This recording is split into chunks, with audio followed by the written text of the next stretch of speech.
साहू जी, रामविचार नेताम जी, संतोष पांडे जी, मंच पर उपस्थित सभी मंत्रीगण, विधायकगण और उपस्थित सभी भाई और बहन,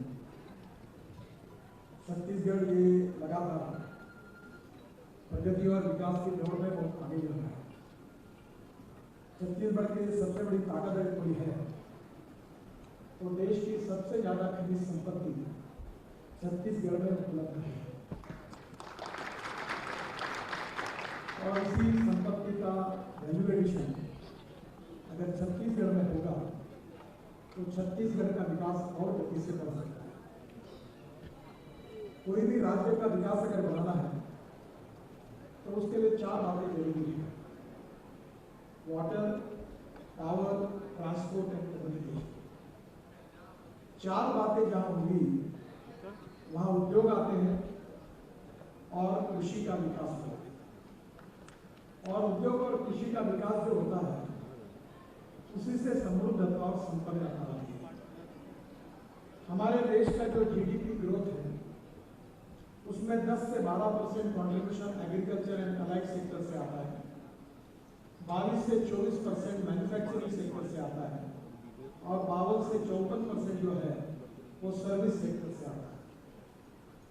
मेरा विश्वास है कि अगर हम बिजली और रोड, पानी और कम्युनिकेशन इन 4 बातों का संतुलित विकास करते हैं तो एग्रीकल्चर ग्रोथ रेट और उद्योग का विकास दर बढ़ेगा।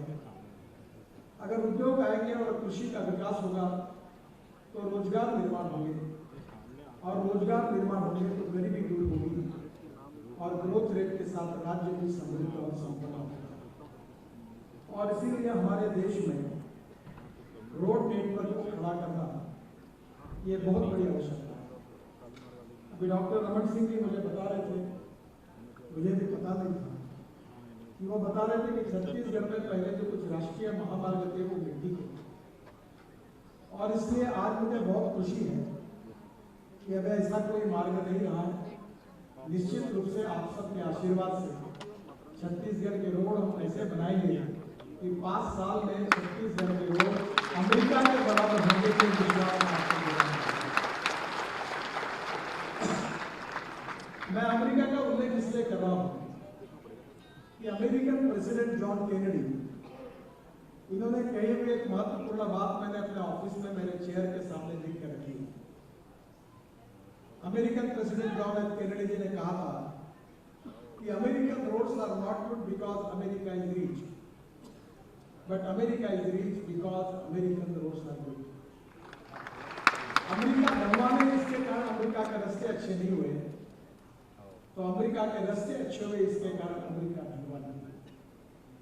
और मुझे निश्चित रूप से ये भी बात धर्मपाल जी ने कही वो बिल्कुल सही है। आज मेरे पास तो गांवों को जोड़ने के रोड मेरे पास नहीं है, पर गांवों को जोड़ना ये बहुत ही आवश्यक है। और अटल बिहारी वाजपेयी जब प्रधानमंत्री थे तो मैं पीडब्ल्यूडी मिनिस्टर था और मुंबई में मैंने flyover, Worli Bandra sea link project, Mumbai Pune highway बनाया। तो वाजपेयी जी ने मुझे दिल्ली बुलाया और उन्होंने मुझे कहा कि हमारे गांव जो है 6.5 लाख गांव, इन गांवों को जाने के लिए रोड नहीं है, बच्चे स्कूल में नहीं जा सकते, किसान अपनी जो उपज है उसको गांव शहर तक नहीं ले जा सकता और इसके कारण हमारे किसान पिछड़े हुए हैं, गांव पिछड़े हुए हैं और गांव को रोड बनाना चाहिए। और उन्होंने मुझे आगे कहा कि नितिन, मेरी इच्छा है कि इस काम की जिम्मेदारी तुम लो और ये काम निश्चित रूप से पूरा करो। उन्होंने मेरे अध्यक्षता में एक कमेटी अपॉइंट की थी, मेरी उम्र उसमें 36 साल की थी। रिजर्व बैंक के डिप्टी गवर्नर मेरे कमेटी में थे, नाबार्ड के चेयरमैन थे और सुंदरलाल पटवा उस समय ग्रामीण विकास मंत्री थे। पटवा जी की बड़ी जिद थी इसके पीछे। वो मुंबई में आते थे तो मेरे घर पर रुकते थे और मुझे बोलते नितिन तुम ये काम करना है। और जब वाजपेयी जी ने मुझे बुलाया 3 महीने के बाद मैं एक रिपोर्ट लेकर वाजपेयी जी के पास गया। रिपोर्ट पेश होने के बाद अडवाणी जी, वाजपेयी जी, कैबिनेट सेक्रेटरी सब थे। तब नीति आयोग के एक सक्सेना करके सदस्य थे, वो उन्होंने कहा, आदरणीय प्रधानमंत्री जी, you cannot make any expenditure on state supply.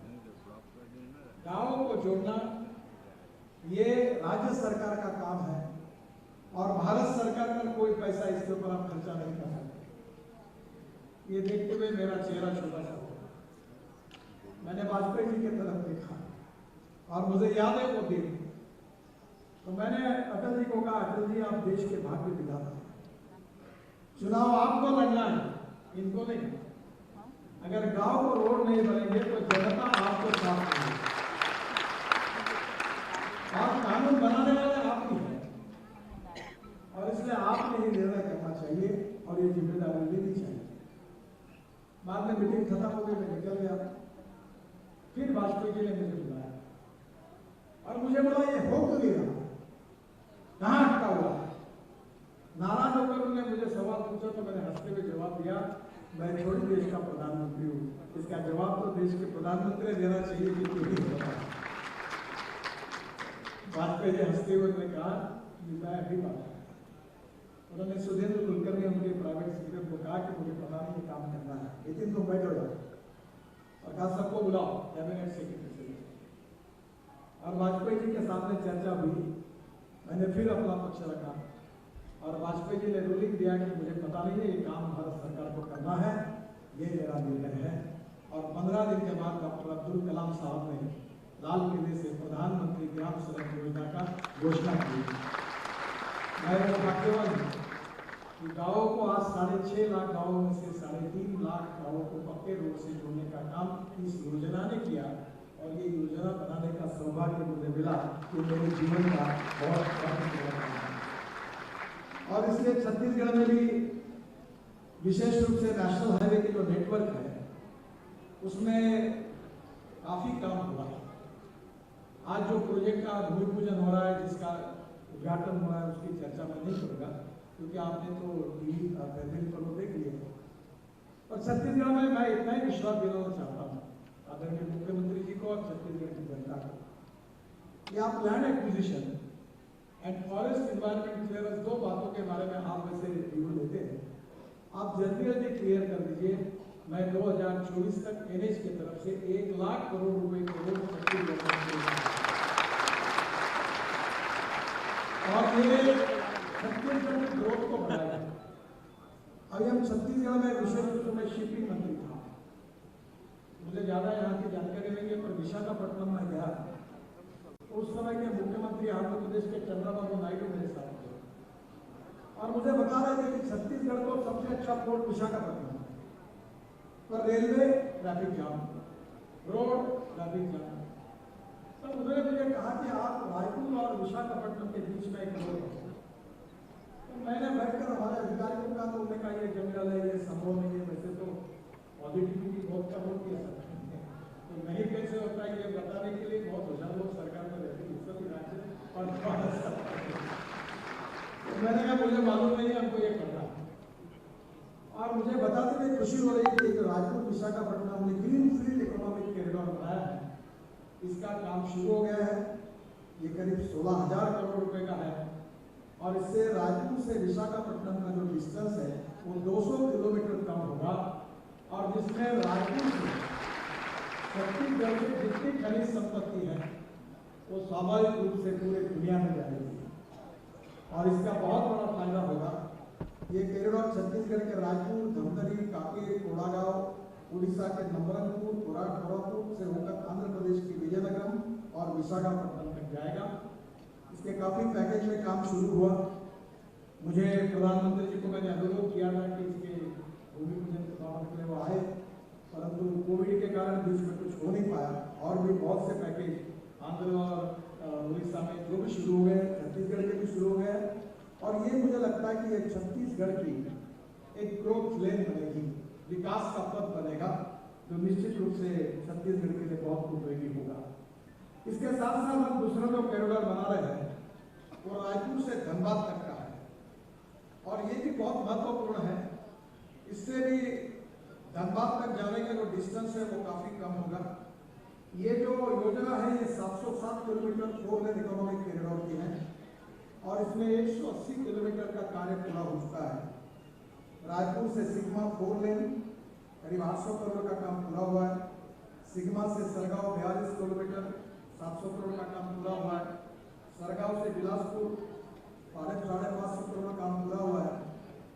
Bilaspur से ऊर्जा 4 लेन 70 किलोमीटर 1800 करोड़ का काम मार्च 2022 में शुरू हो जाएगा।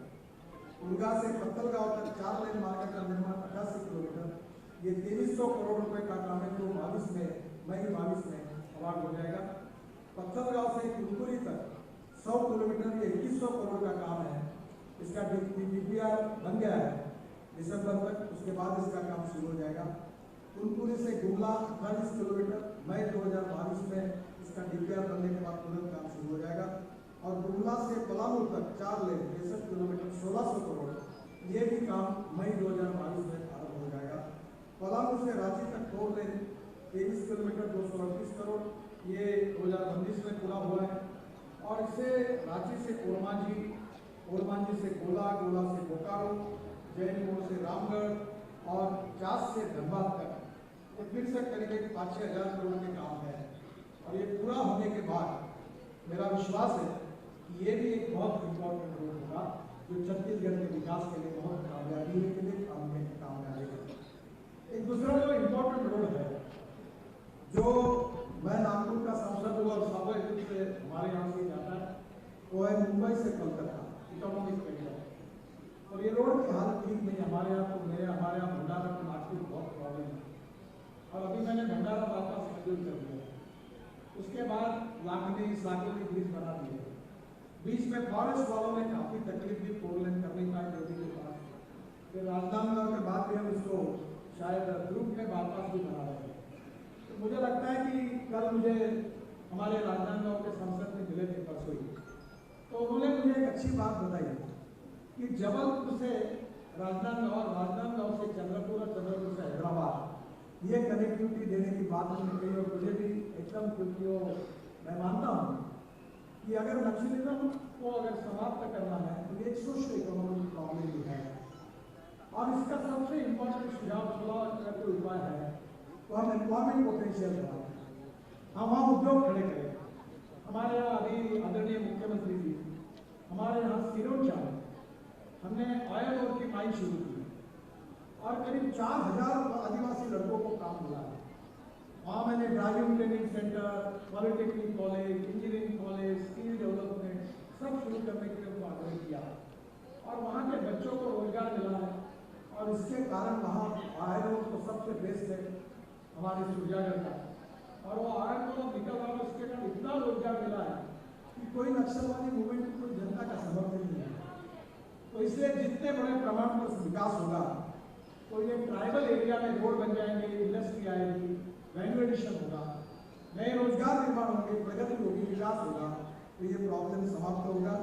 और निश्चित रूप से काम करते समय आपने भी अनुरोध किया है और हमने ट्राइबल सेक्टर को ज़्यादा से ज़्यादा प्राथमिकता दी है।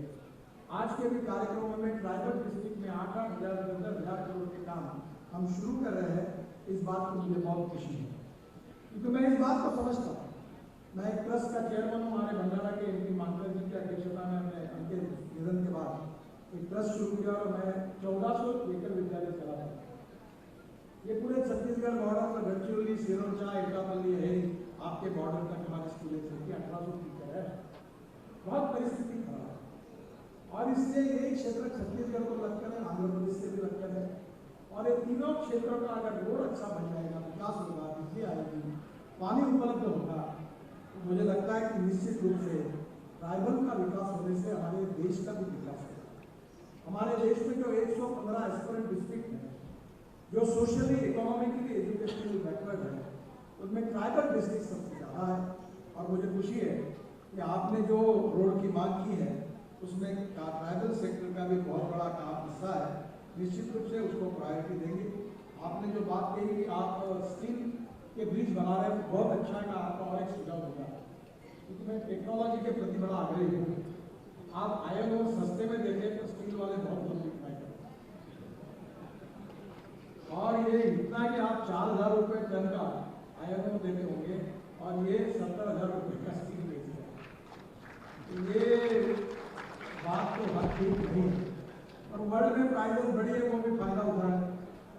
पर मैंने अभी तय किया ग्लास फाइबर का स्टील लाया है और मैं 15 दिन में सब टेस्ट पूरी हो गई, स्टील का अल्टरनेटिव पैदा किया, वो ग्लास फाइबर को यूज करने के लिए प्रायोरिटी देंगे, हम इसको यूज करेंगे। दूसरा, मैं आपसे अनुरोध करूंगा कि जैसे स्टील के ब्रिजेस है, वैसे मैंने मलेशिया से एक टेक्नोलॉजी लाई है। अब पुणे में उसकी एक फैक्ट्री खुली है कि हमारे यहाँ तो ब्रिज बनते समय 2 पियर के बीच में डिस्टेंस 30 मीटर के ऊपर होगा, मेट्रो और इसकी। अभी जो टेक्नोलॉजी आई है कि 2 पियर के बीच में डिस्टेंस 120 मीटर तक बढ़ सकता है, यानी बीच के 3 ब्रिज गायब हो जाएंगे तो कॉस्ट 40% कम हो जाएगी। तो मेरा आपसे अनुरोध है कि इसके लिए जो ऊपर वाला बीम होता है वो स्टील फाइबर में कास्ट होता है और इसका जो स्टील फाइबर है ये छत्तीसगढ़ में हो सकता है और ये अब हम यूज करना शुरू कर रहे हैं और उसकी पूरे देश में पूरे राज्यों में उसकी फैक्ट्री डाल रहे हैं। तो उसके कारण हमारी कॉस्ट भी 30 से 40% कम हो जाएगी। मैं अभी आसाम गया था तो सर्वानंद सोनोवाल की कॉन्स्टिट्यूंसी में चुनाव के समय जब प्रचार के लिए गया था तो माजोरी आइलैंड है, तो मेरे पीछे पड़े कि यहाँ ब्रिज बनाओ ब्रह्मपुत्रा तो समुद्र जैसे ही है।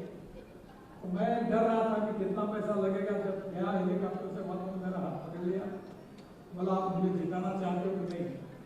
और मुख्यमंत्री थे, बोला जिताना चाहता, बोले आपको बोलना ही पड़ेगा। बोला मुझे मालूम नहीं कितना पैसा लगेगा, क्या होगा। मैंने उनके आग्रह के कारण घोषणा कर दी और दिल्ली आया तो पता चला कि 6000 करोड़ का एक ब्रिज। अब मैं धर्म संकट में पड़ा तो मैंने बहुत रिसर्च करके लोग हमारे अधिकारियों को कहा और मुझे बताते खुशी हो रही कि मैं जो नई टेक्नोलॉजी यूज की वो 6000 करोड़ का ब्रिज अब 650 करोड़ रुपए की टेक्नोलॉजी का बहुत बड़ा उपयोग है। तो अब ये प्रीकास्ट की टेक्नोलॉजी छत्तीसगढ़ में आप शुरू करिए।